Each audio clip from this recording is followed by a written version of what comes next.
Asal-usul Danau Maninjau. Cerita rakyat dari Tanjung Raya, Kabupaten Agam.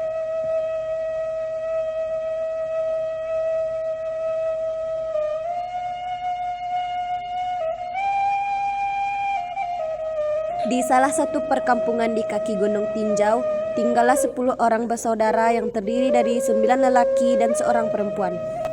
Penduduk sekitar bisa memanggil mereka Bujang 9. Ke-10 orang bersaudara tersebut adalah Kukuban, Kudun, Bayua, Malintang, Galapuang, Balok, Batang, Bayang, dan lelaki termuda bernama Kacia.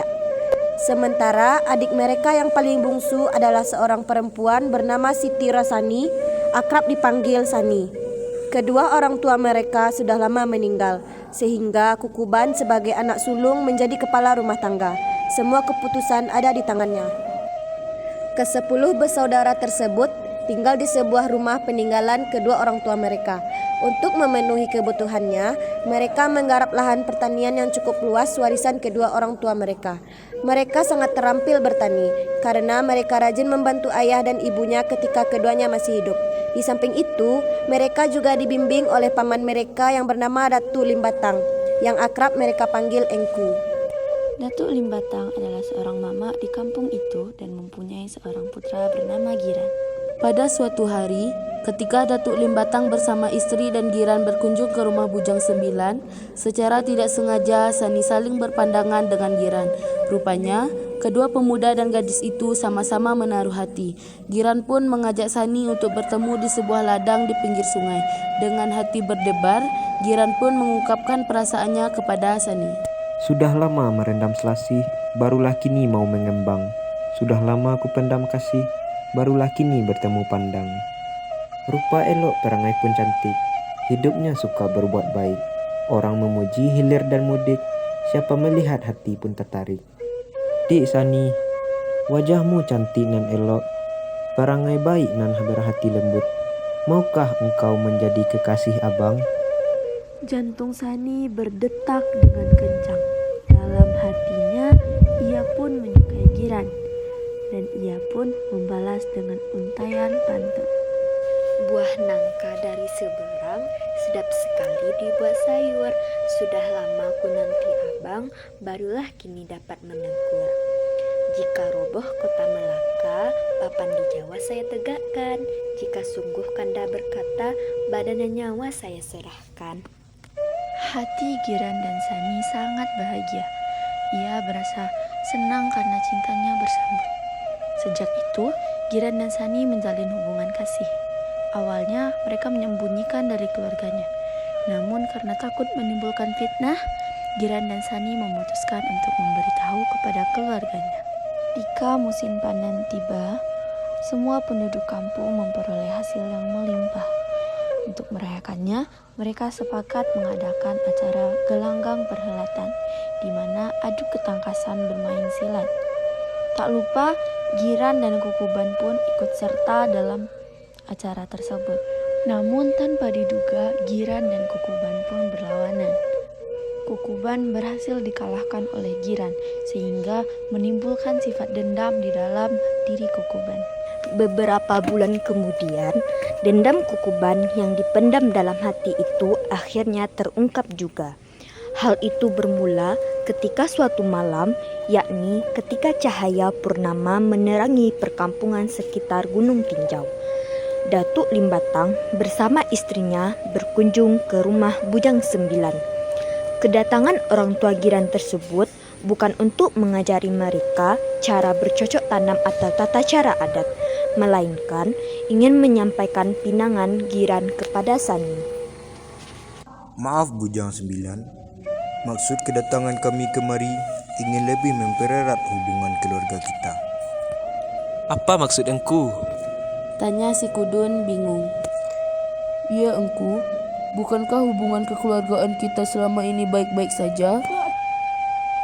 Memang benar yang kamu katakan itu, anakku. Jawab Datuk Limbatang yang sudah menganggap Bujang 9 seperti anaknya sendiri. Begini anak-anakku, untuk semakin mempererat hubungan keluarga kita, kami bermaksud menikahkan Giran dan adik bungsu kalian, Siti Rasani. Ungkap Datuk Limbatang. Pada dasarnya, kami juga merasakan hal yang sama, Engku. Kami merasa senang jika Giran menikah dengan adik kami. Giran adalah pemuda yang baik dan rajin. Sambut si Kudun. Namun, baru saja kalimat itu lepas dari mulut si Kudun, tiba-tiba terdengar suara bentakan yang sangat keras dari Kukuban. Tidak, aku tidak setuju dengan pernikahan mereka. Aku tahu siapa Giran.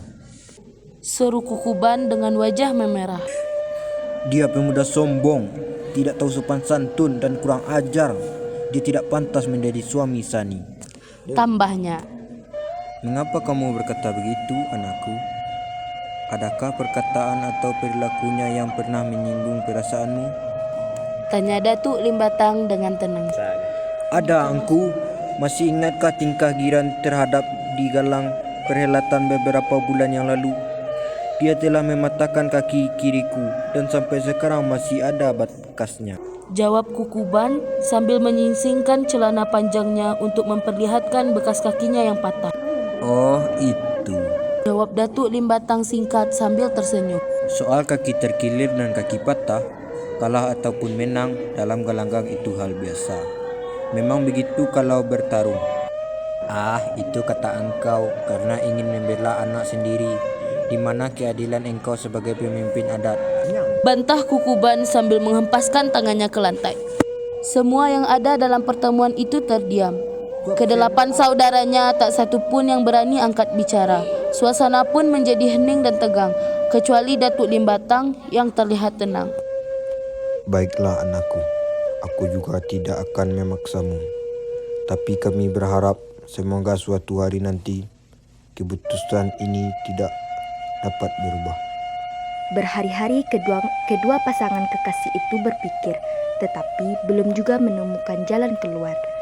Akhirnya, keduanya pun sepakat bertemu di tempat biasanya, yakni di sebuah ladang di tepi sungai, untuk merundingkan masalah yang sedang mereka hadapi. Tiba-tiba tanpa disengaja, Giran melihat bahwa kaki Sani mengalami cedera, sehingga Giran memutuskan untuk mengobati kaki Sani. Namun di sisi lain, para warga melihat. Mereka menuduh Giran dan Sani melakukan hal yang tidak sewajarnya. Para warga menggiring Giran dan Sani menuju balai warga dan memberitahu kepada semua warga.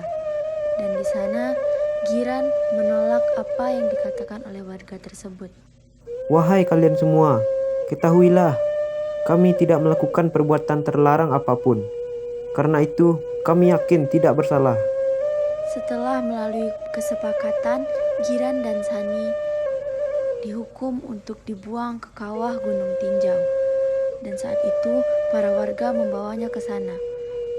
Di saat ingin melompat, Giran berdoa. Ya Tuhan, mohon dengar dan kabulkanlah doa kami.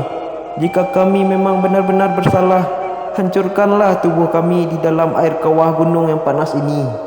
Akan tetapi jika kami tidak bersalah, letuskanlah gunung ini dan kutuk Bujang 9 menjadi ikan. Tanpa berlama-lama, Giran dan Sani pun langsung melompat ke dalam kawah Gunung Tinjau tersebut. Dan Gunung Tinjau meletus dengan hebatnya. Awan hitam membumbung tinggi, membentuk sebuah danau. Hasil dari letusan Gunung Tinjau tersebut menghasilkan air yang jernih, hingga membentuk sebuah danau.